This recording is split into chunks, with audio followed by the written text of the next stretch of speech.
Hi, I'm Dr. Mac Adkins, Chief Academic Officer for SmarterServices.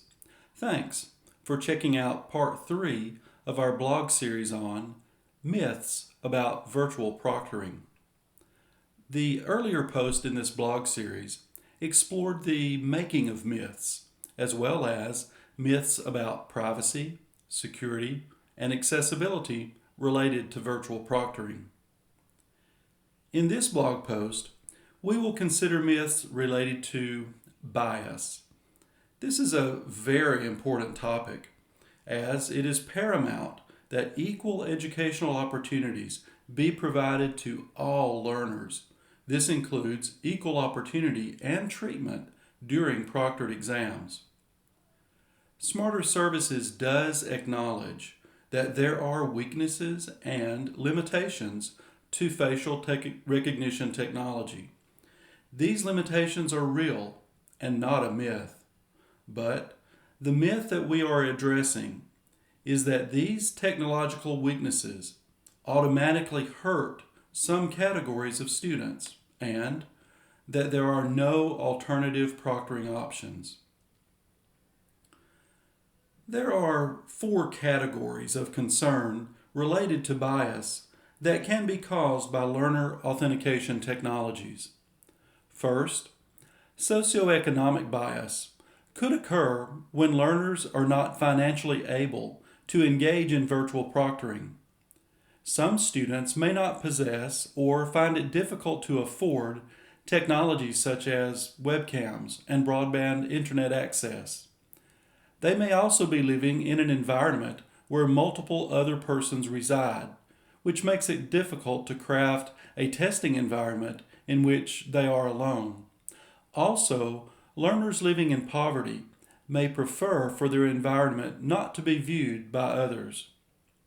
Second, persons who wear religious attire that covers their face may be resistant to removing their coverings for the purpose of authentication.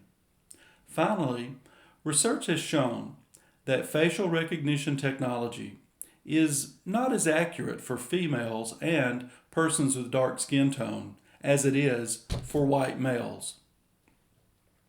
In 2018, a research report done by the MIT Media Lab reported that error rates for facial recognition systems from major tech companies, including IBM and Microsoft, for identifying darker-skinned individuals were dozens of percentage points higher than when identifying white-skinned individuals.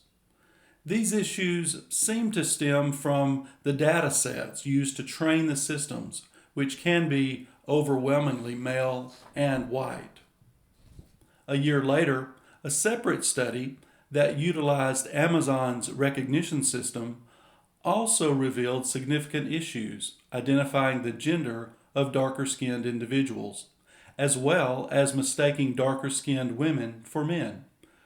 The system worked with a near-zero error rate, however, when analyzing images of lighter-skinned people, the study found. As a result of such research, IBM has taken the position that it will no longer offer, develop, or research facial recognition technology, citing potential human rights and privacy abuses. Amazon has also announced a 1-year moratorium on allowing law enforcement to use its recognition system.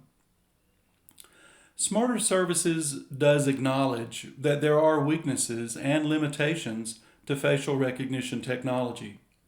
These limitations are real and not a myth. But the myth that we are addressing is that these technology weaknesses automatically hurt some categories of students. SmarterProctoring provides several configurations and modality options that make sure that no student is academically harmed through the proctoring process. When a student has concerns with matters such as bias, SmarterProctoring is the only proctoring platform that allows them to schedule a face-to-face testing session at a testing center, with a proctoring professional, or as through instructor as proctor if possible. Smarter Proctoring also has an emerging form of virtual proctoring that will allow for the staff of the school, which could be a proctor working in the testing center and or the faculty member, to serve as the live virtual proctor. These persons may know the student and or can identify and authenticate the student from a baseline image provided by the institution.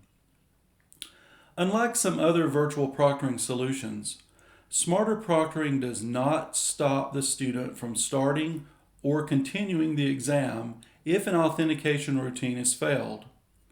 When that happens, we provide the video and audio to the faculty member, who ultimately makes the authentication decision. As such, it is not possible for Smarter Proctoring to automatically fail or academically disadvantage a student due to learner authentication issues. As your school is evaluating its proctoring services, we provide a matrix that allows you to compare proctoring platforms. Consider utilizing Smarter Proctoring to provide your students with as many proctoring choices as possible.